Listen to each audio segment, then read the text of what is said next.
Hi, welcome back to Crimson Glass on YouTube. This is part 6 of Writing Fool Me Twice, which is my vlog series where I walk you through the 3 stages of my writing process.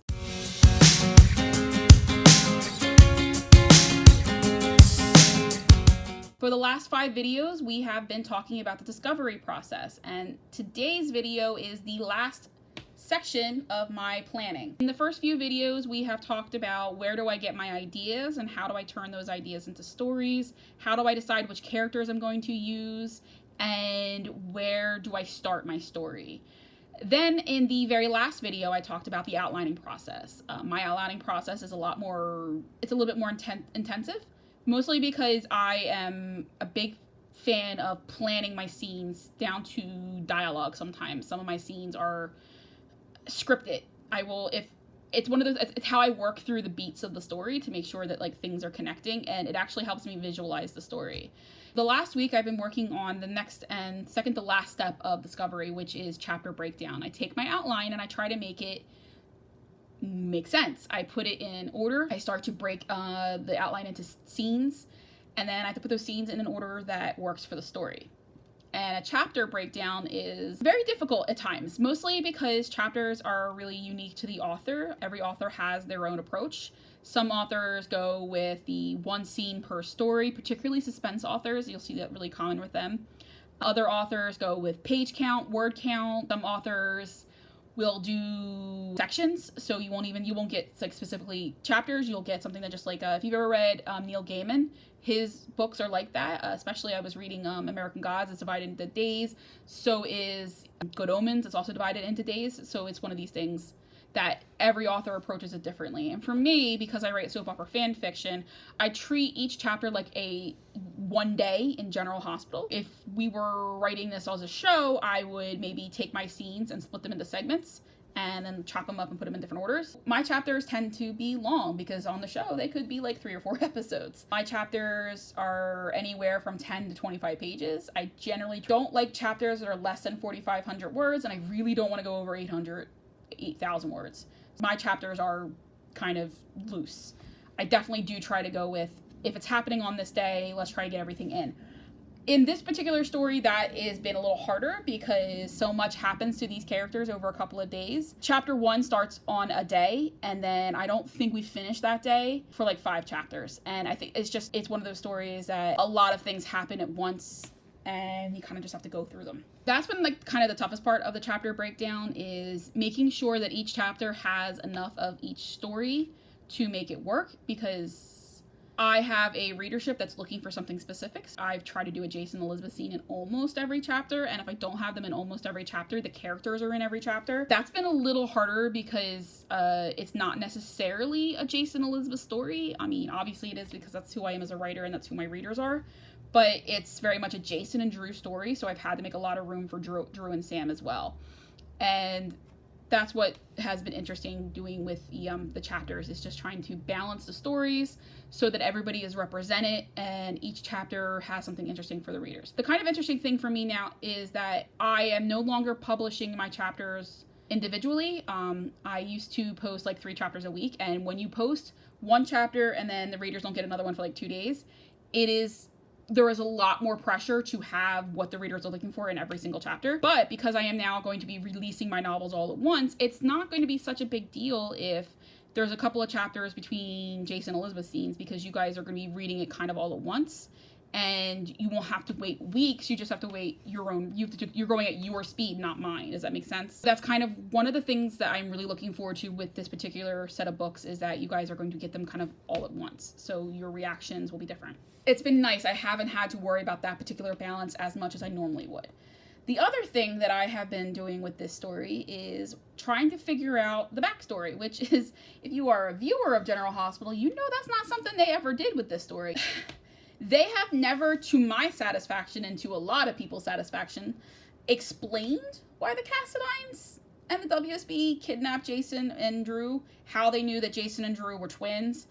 I have never understood any of that, and I knew that I was going to have to understand that better than my readers. So that's the first thing I did, is I sat down to write a really elaborate backstory. I wanted to find a way to pull everything in. I wanted to connect Jason and Drew more firmly to the Cassadines, because I really definitely want to bring back the Spencer Cassadine feud in a certain way. I want to make really good use of Valentine, which is something that the show has like chosen not to do for reasons, but escape me. I want to make sure that it makes sense that Helena kidnapped Jason and Drew, because she's involved with it. I've never bought any of the reasons. Peter does not exist because Peter should not exist. I don't care who he's dating. And I wanted to find a way to really honor General Hospital's history, because I think this is a great way to bring back the WSB, the DVX, and really get into Faison and Alex and Anna and Robert and all of that stuff, and just really kind of play with all of the stuff without doing any of the dumb things General Hospital did, which is kind of the beauty of rewriting General Hospital. I get to fix it, which is what I've been doing for half my life. Literally this year, I'm 36. I've been writing since I was 18. The problem is, now that I know the backstory, how do I communicate that to the readers? And there are two ways to do that. One, exposition dump, which is basically a bunch of characters sitting around and explaining the story to each other. That's like watching paint dry. You know, it's just, you guys know what I mean by an info dump, where a long paragraph where a character tells us something we didn't already know.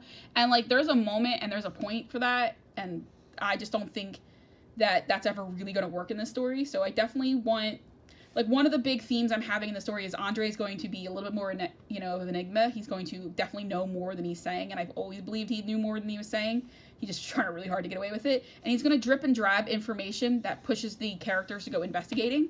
But I also want the reader to be kind of in possession of more knowledge than our protagonists. And that's kind of been hard to figure out how to do that. Now, if I were directing General Hospital, I would just write flashbacks. I would, you know, get all those actors back. I'd like offer Constance Towers whatever she wants to come back for a couple of scenes as Helena. We would shoot flashbacks from the early 90s, and I would fill these in with actual flashbacks visually. But this is not a visual medium. This is a printed medium. How do I give this? And so you're gonna get flashbacks. At the beginning of every chapter, I'm gonna give you a flashback that fills in, either it ties emotionally to the story, or it just kind of hints at what the next secret we're going to be revealing is. And this is something I'm going to be trying to do for all three stories, because all three stories are going to have different aspects of the whole plot. Like, you guys are not going to know the full extent of the craziness until the end of book 3, because it's a trilogy. Flashbacks have been harder to figure out because I know most of the scenes, but because I have so many chapters, I either have to skip chapters, which is an option I'm considering, or I have to figure out more beats to play with. And that's something I'm sitting down to figure out this weekend, because I have finished the chapter breakdown for the story that's happening in the contemporary present. It's about 33, 34 chapters. It'll probably be closer to 35 once we're done. I'm not sure, because I actually have to write them, and there are scenes in here that I think are going to be short, but they could also be really long, because I am a very verbose writer. I don't know how to edit myself. It's a problem. That's where we are with that. I am working on flashbacks. I am refining my chapter breakdown, because there's a couple of places where the timeline is a little crunchy, and I want to make sure it's smoothed out before I kind of really go into it, because the better my chapter breakdown is, the easier it is going to be writing it. Now, while I was doing my chapter breakdown, I was writing the synopses of each scene, and what I did with that is these are really detailed, because I work in Scrivener, so I have a place to put dialogue if I want to go along before I write the scene. And I kind of really got really detailed. So writing this is going to be easier. I don't know. I don't want to get, I think it might be easier. I don't know. We will know. You guys will know, because I will tell you. But I was really excited with the way that I wrote the chapter breakdown, because the chapter breakdown gave me more options for subplots. I knew that the subplots I wanted to have were going to be Sonny and Carly, the teens, and Elizabeth and Franco. Now, the Elizabeth and Franco storyline ended up not getting as much attention, and that's something I have to go back and look at, because he is more of a character in book 2, but he needs to be more of a looming shadow in book 1, so I need to kind of go back and refine that. But the Sonny and Carly stuff I ended up coming up with was really interesting, particularly Carly, because I think there's an argument that I have set up where Sonny gets really mad at Carly because he knows exactly why Carly doesn't like Elizabeth. And in the back of his head, you have to wonder if Carly is still so mad at Elizabeth because of the first time Sonny and Carly slept together, because of why Carly was at the penthouse in the first place. And it's because Carly saw Jason dancing with another woman, and it was Elizabeth. And Carly has never liked that woman ever since. And part of Sonny is just like, every time you go at her, it makes me wonder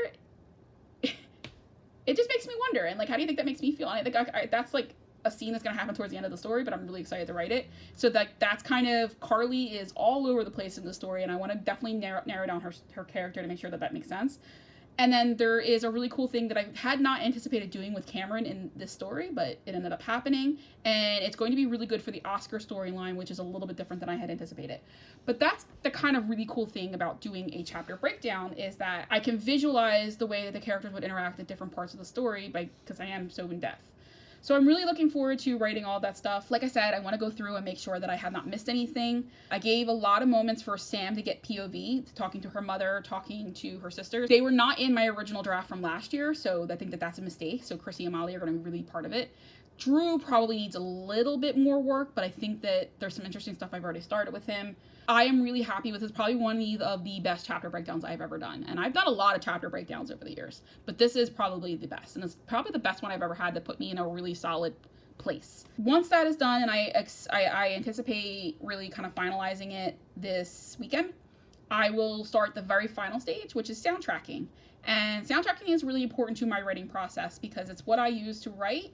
When I am writing, I turn off my internet, I put on my headphones, I set the timer, and then I just write and I listen to music the whole time. What I do is, and if you guys read my stories, you know that every chapter starts with a song lyric. And I have an app on my iPad, and I basically, for every chapter, I say, okay, what are the important things happening in this chapter, and what are the emotional beats? And then I go and find a song for that.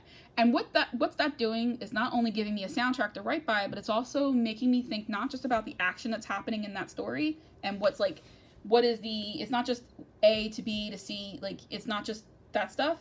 It's what are the characters thinking, what are the emotions, what is the theme I'm trying to get with this chapter. And that's why soundtracking is a really important part of my process. I am really excited for Fool Me Twice. It's a story that I think I knew even in 2017 I was going to have to write, because by December I was like, they're really going to frick this up, aren't they? And I'm looking forward to coming back and reporting back to you guys kind of how it's going. I am, like I said, extremely excited now that I've done the chapter breakdown. One of the things that I have always found it difficult to do is to jumpstart my process. If you've been following me, you know that sometimes I write my books in spurts. Like, I will sit down and I will write a chapter a day, which is like, I will write 6,000 to 8,000 words a day without blinking. And it's just like, it's like this inspiration spigot just kind of like turns on in my head.